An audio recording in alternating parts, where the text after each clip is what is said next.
খানাকুল ১ নম্বর ব্লকের কৃষ্ণনগরের ভট্টাচার্য বাড়ির কালী পুজো আজও রহস্য ও ঐতিহ্যে ভরপুর। দীপান্বিতা অমাবস্যা ঘিরে আয়োজিত এই পুজো প্রায় 450 বছরের পুরনো। প্রচলিত আছে একসময় এই পুজো ছিল এলাকার জমিদার চৌধুরী পরিবারের। বলা হয় তাদের পরিবারের এক বধূ হঠাৎ নিখোঁজ হয়ে যান। পরে নাকি দেখা যায় তাঁর শাড়ির অংশ কালী মায়ের মুখে আটকে আছে। রাগে চৌধুরী পরিবার দেবীকে কচু বনে ফেলে দেয়। পরে কনাদ মহারাজ নামে পরিচিত কুমুদানন্দ ভট্টাচার্য এক স্বপ্নাদেশে দেবীকে উদ্ধার করে নিজের বাড়িতে প্রতিষ্ঠা করেন। সেই থেকেই ভট্টাচার্য বাড়িতেই কালী মায়ের পুজো শুরু হয়। এই মন্দিরের এক বিশেষ রহস্য, এর মেঝে সারা বছরই ভিজে ও স্যাঁতসেঁতে থাকে। বিশ্বাস করা হয় মন্দিরের নিচ দিয়ে গঙ্গার একটি ধারা প্রবাহিত হচ্ছে। পুজোর সময় কখনো বৈদ্যুতিক আলো জ্বালানো হয় না। মোমবাতি ও প্রদীপের আলোয় সম্পূর্ণ হয় দেবীর আরাধনা। দেবী পঞ্চমুণ্ডির আসনে অধিষ্ঠিত। পুজোর সমস্ত আচার পালন করেন পুরুষরা, মহিলারা রান্নার কাজে যুক্ত থাকেন। ভোগে থাকে খিচুড়ি, ভাত, মাছের পদ। পুজো শুরু হয় দীপান্বিতা অমাবস্যায়, শেষ হয় ভাইফোঁটার পরদিন। আত্মীয় স্বজন ও গ্রামবাসীরা একত্রিত হয়ে আনন্দে মেতে ওঠেন। ঐতিহ্য, বিশ্বাস ও রহস্য মিলিয়ে আজও এই কালী পুজো খানাকুলের মানুষের মনে জায়গা দখল করে রয়েছে। প্রথমেই আসন্ন দীপাবলির আপনাদের সংবাদ মাধ্যমকে শুভেচ্ছা জানাই এবং জানিয়ে বলি, এই যে কৃষ্ণনগর ভট্টাচার্যপাড়া কালী পূজা, এর একটা ব্যাপক ঐতিহ্য আছে। এই পুজো প্রায় 450 বছরের, আনুমানিক 450 বছরের পুরানো পূজা এবং হয়তো তার থেকে আগে থেকেও হতে পারে এই পূজা। এখনও সেই আগের পূর্বের রীতিনীতি মেনে আমরা যে সমস্ত এই পাড়ার যারা বাসিন্দা আছি, বংশধরেরা আছি, তারা পুরনো রীতিনীতি মেনে এখনও পর্যন্ত এই পুজোটাকে চালিয়ে যাওয়ার সম্পূর্ণভাবে চেষ্টা করছি এবং উত্তরোত্তর আমাদের এই পুজোর শ্রীবৃদ্ধি হচ্ছে। সবচেয়ে বড় কথা, দীপান্বিতা অমাবস্যায় আমাদের এই পুজো শুরু হয় এবং ভাতৃদ্বিতীয়ার পরের দিন এই পূজার আমাদের প্রতিমার নিরঞ্জনের মাধ্যমে এই পূজা শেষ হয়। এই পূজায় আমাদের মোট 8টা বাড়ি এবং আরেকটি বাড়ি, মোট 9টি বাড়ি এই পূজায় অংশগ্রহণ করে এবং এইটার দিনগুলোতে আমাদের পাড়াতে পুরো জমজমাট থাকে এবং উৎসব অনুষ্ঠানে মেতে ওঠে। যে যেখানে থাকে, যত আত্মীয় স্বজন, মোটামুটি সব রকমের কাজকর্ম ফেলে আমরা এই পুজোতে ব্রতী হই, এই উৎসবটাকে চালাই।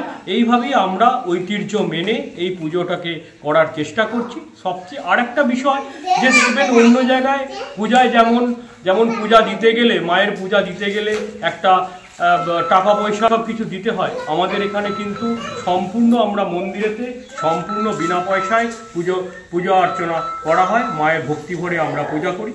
তবে বলি, অমাবস্যার দিনে যে পূজাটা হয় সেটা সম্পূর্ণই আমাদের 9 বাড়ির পূজা হয়, আর বাদবাকি ভাদ্রদ্বিতীয়ার দিন যে সমস্ত মানসিক থাকে, যাদের যা মনস্কামনা মা পূর্ণ করেছেন, তারা সেই পূজাটা দিয়ে থাকেন।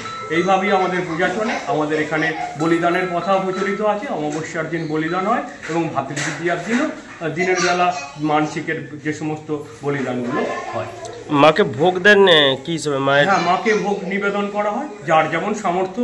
কেউ খিচুড়ি থেকে শুরু করে সাদা ভোগ, পলোয়া, লুচি, যার যেমন সামর্থ্য অনুসারে মায়ের ভোগ নিবেদন করা হয় এবং তার সাথে মাছ থাকে, বিভিন্ন প্রকারের মাছ, চিংড়ি মাছ, কাতলা মাছ থেকে শুরু করে, চিংড়ি মাছ থেকে শুরু করে সমস্ত রকম ভোগেরই ওই দিন ব্যবস্থা থাকে। আর ওই দিন আমাদের পাড়ায় যেই আসে, যেখানে যত দর্শনার্থী আসেন, সবাই কারোর না কারোর বাড়িতে ভোগ দর্শন করে তবেই তারা ফিরে যান। সেই মায়ের ভোগ প্রত্যেকে পান এবং এখান থেকে, পাড়া থেকে মায়ের ভোগ বিলানো হয়। বিভিন্ন রকম সামাজিক অনুষ্ঠান আমাদের পাড়াতে এই সময় 5 দিনের মধ্যে বিভিন্ন অনুষ্ঠানে করা হয়। একেবারে পুরো এই এলাকা এই কালী পুজোকে ঘিরে উৎসবে মুখর হয়ে ওঠে।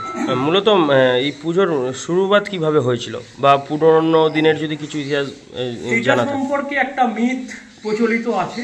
এই পূজাটা প্রথমে ছিল আমাদের এই গ্রামের একটি প্রান্তে চৌধুরী পাড়ায়।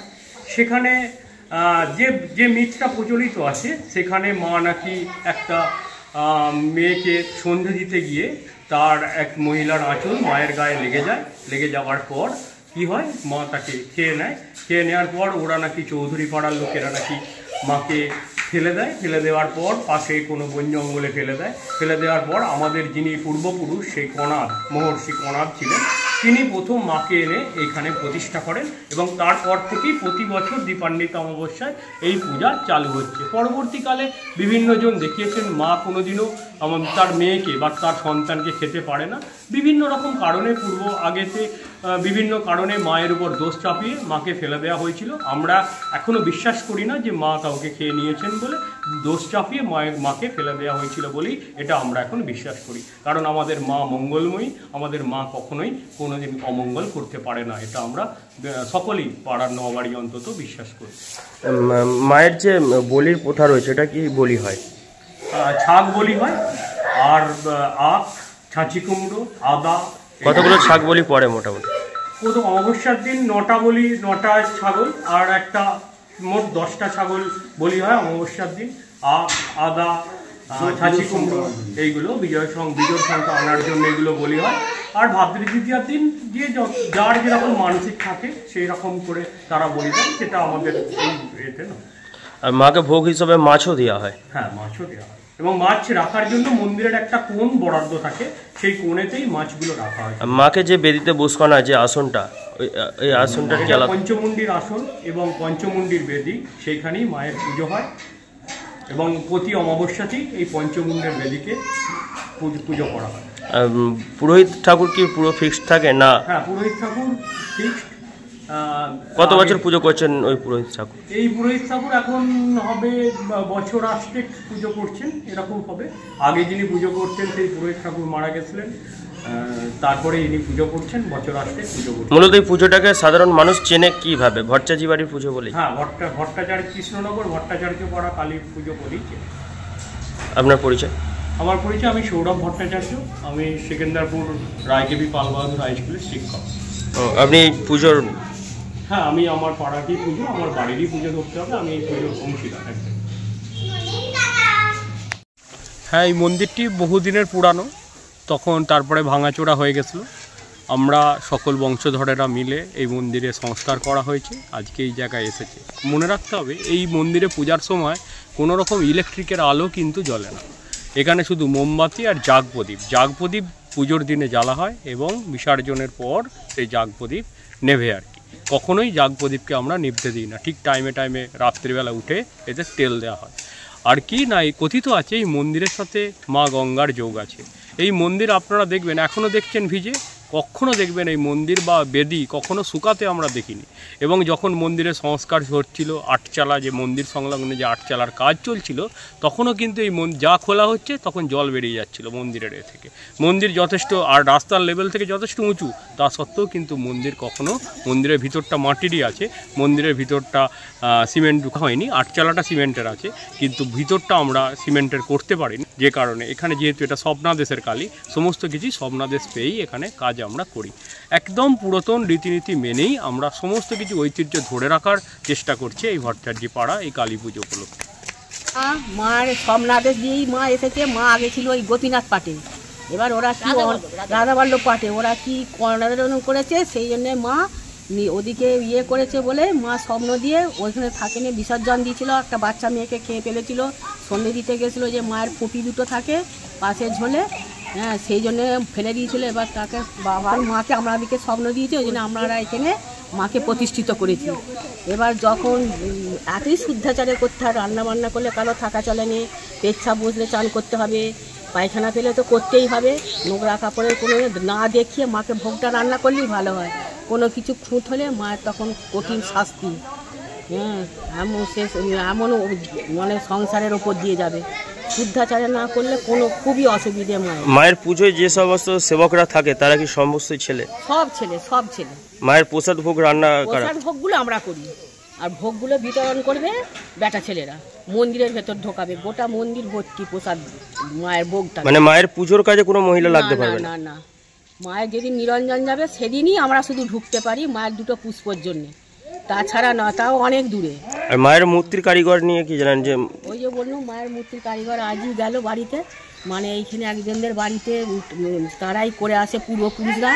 হ্যাঁ, এবার তার বয়সও হয়ে গেছে, তার সে আদেশ দিলে মা যদি স্বপ্নদেশ দেয় কোনো অনাদর হলে সে আবার মা স্বপ্নও দেয় বাড়িতে। এবার তাদের ছেলেপুলেরা যদি না করে তখন তার অন্য সিদ্ধান্ত কে ঠাকুর করবে, এখন সেই করছে।